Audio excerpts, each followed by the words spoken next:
कहानी का शीर्षक मां की रसोई। नैरेटिव शैली में जैसे कोई जीवन की कहानी सुना रहा हो।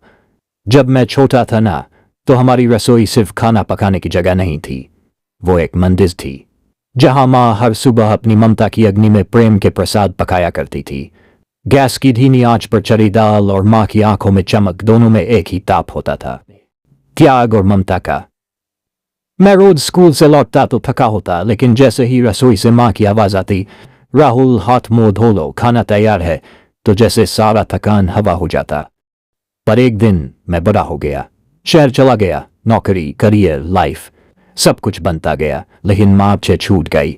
फोन पर कहती, बेटा कुछ बना लिया, और मैं झूठ बोलता, हाँ मां खा लिया। असल में बाहर का खाना खा खा के पेट भर जाता था, लेकिन दिल वो भूखा ही रह जाता था। कभी मां की रोटियों की खुशबू के लिए तरसता था।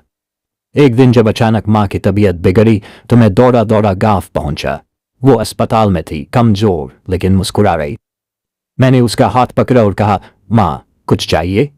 उसने मुस्कुरा के कहा, कुछ नहीं बेटा, बस एक बात कहनी थी, अगर कभी थक जाओ ना, तो रसोई में आ जाना।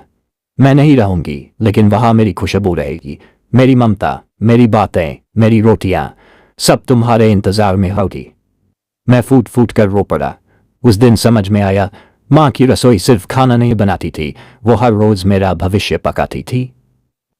सीख, हम अक्सर सफलता की दौड़ में सबसे कीमती चीजें पीछे छोड़ देते हैं। मां का प्यार, उसका समय, उसकी रसोई की खुशबू। जो भी बनो, जितना भी कमाओ, कभी मां की रसोई मत भूलना, क्योंकि वहां सिर्फ स्वाद नहीं होता, वहां ममता का अदृश्य हाथ होता है, जो हमेशा हमें थामे रखता है।